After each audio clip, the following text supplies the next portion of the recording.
What is up, guys? We're back, and today we got some more sniper action for you, and today we're going to be using the M40A5. And this was definitely one of my favorites in Battlefield 3, and it is again in Battlefield 4. It's just a weapon I'm very comfortable with, and it's definitely a real solid sniper rifle. Now, I think the two superior sniper rifles are going to be the ones that are coming up next, which is going to be the M98B and the SRR61 or 61. But definitely there are other sniper rifles can be used, and you can have some success with them, and it's definitely a whole lot of fun using sniper rifles once in a while. I mean, it's not something I would do all the time, but it's definitely something that mixing in once in a while is a whole lot of fun, especially when the other team's sniping a lot and pick them off, or if you just want to be that guy on your team to be the sniper if no one else is doing it. It can be really helpful if you're using the spawn beacon, and if you're using the motion sensors or the motion balls, whichever one you prefer. I usually go with the motion sensor. I just know what I'm going to get from it. The motion balls definitely work well as well too. But either way, whichever one you prefer, I definitely recommend rocking with it. But let's talk about this M40A5. First off, you got 11 bullets if you got one in the chamber, and it's pretty quick fire, as you can see. Once you get the that bolt action, that quick pull on there, it's definitely something that's going to be nice. Quick pull is something I pretty much put on all of my sniper rifles that are bolt action. I just like to have the quicker bullet. You don't have to unaim and then re-aim every time. I was getting used to that at one point, as you can see here. It kind of becomes a force of habit, so I guess if you get used to it, it's not so bad, and then you can use some of the other attachments that may give you some better results. But ideally, I think that I like using that attachment the most, which is the quick pull. And then you see me rocking the G18 here.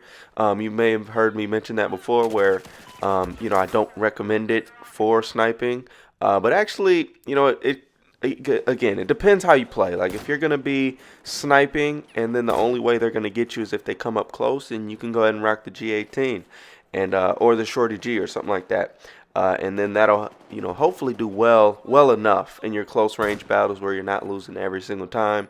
And you'll be pretty solid there. Again, the 93R wouldn't be a bad option either. But one of those three, if you're going to be having a lot of close range engagements whenever you're sniping, because people like to sneak up on you and things like that, especially after you've picked off a few heads, which is why I usually want to pick, kill at least like 5 people, or maximum 5 people, and then go ahead and rotate and get into a new location. So but then, what do I like about this M40A5? Pretty much the quick fire. It feels really controllable, and it looks good.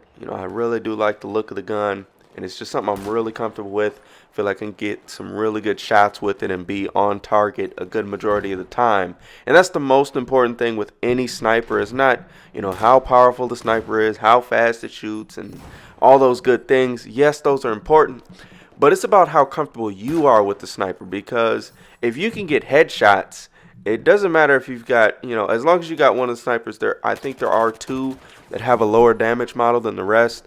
And I'm just not a big fan of those. If you can't get one-shot kills with headshots, I'm not going to recommend it. But even if you're getting one-shot, if you're getting headshots with those, you're still going to get, one-shot kills unless it's from an extreme distance. So if you're comfortable with any of the sniper rifles, I recommend using that one. It's more about your accuracy.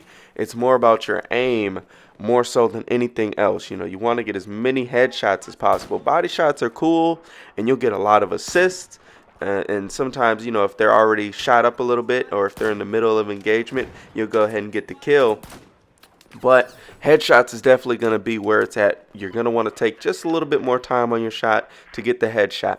If it takes you a split second longer to actually, get the cursor, move it, and adjust it to get the headshot, it's going to be worth it, because, that difference is going to be the difference between getting the kill and, having to waste another bullet to kill them, or whipping out your secondary weapon and killing them. And that's the thing. If you can get headshots, then having a secondary weapon that you use sort of to finish them off is no longer as important. Then you can use the G18, Shorty G, and, do damage with those when you get in those up close engagements. So if you're accurate with the sniper rifle, which you should try to be, then you're going to be good to go. So that is just my quick hoo-ha on that there.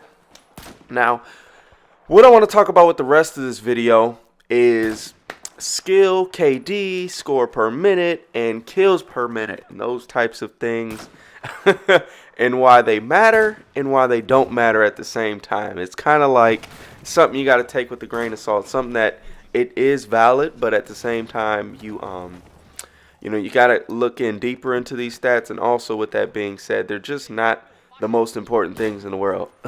It doesn't determine if you're a good player. Now, a combination of things can usually equal you're going to probably be a solid player, without a doubt. But let's just go ahead and dive into it. Now, first off, skill. Skill is going to be largely tainted by whatever game mode you play. For instance, if you play team deathmatch, you're not going to have as high of a skill, or not skill, but a score per minute. This is what I'm talking about, score per minute. Jeez, I'm all over the place. Your score per minute isn't going to be as high if you play team deathmatch as opposed to playing conquest or something like that. So your score per minute is really largely determined and going to be affected and skewed by whatever game mode you play. So if you play TDM regularly, or you don't play conquest or like rush, your score per minute is largely going to go down. Likewise, if you play conquest and rush like exclusively, then your score per minute is probably going to be a lot higher. Now, as far as KD goes, there's a lot of things here. First off, there's people that have really high KDs, like ridiculously high, and all they do is vehicle whore. And there's nothing wrong with using vehicles all the time, you know. If you're a tanker, be a tanker. If you're a guy that uses choppers and stuff, you know, be that guy. But that stuff does largely affect your KD. If you're sitting in the tank all day, chances are you're going to have a pretty solid KD, especially if you've got a gun and runner with you.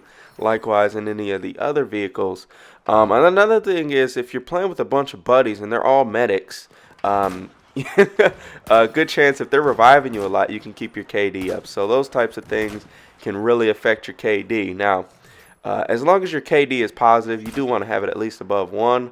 But, you know, as long as it's positive, man, you're going to be solid. And, you know, as long as you're doing more than you're taking, you know, that's a pretty good start. So I do notice, though, that the better players do have higher KDs. So it's not just one thing it's just, you know, it's meaningless. But at the end of the day, if you're playing the objectives, a lot of the times you're going to die from playing the objectives. If you're just playing TDM, yes, all that matters is, you know, KD. But if you're playing an objective-based game where you got to arm the MCOM or disarm it, or you got to, you know, get on this flag to make sure they don't win the round, a lot of times you're going to die because you're probably going to die from random grenades, random launchers, random things like that.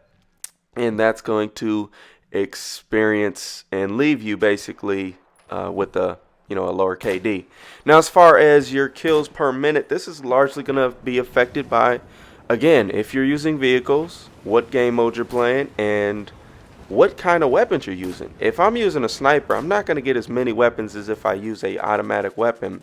Not that the snipers are any worse or less effective or anything, but it's just that when I'm using a sniper rifle, I'm going to get less kills, but I'm also going to die a lot less. So instead of going, you know, 20 and 5 or 20 and like 10 or something, just 20 and 10, I'm probably going to go 15 or 12 and like 3 or, you know, something like that. So something along those lines where I'll probably have like a 4 KD, like a really good KD with the sniper, but I won't have a good kills per minute.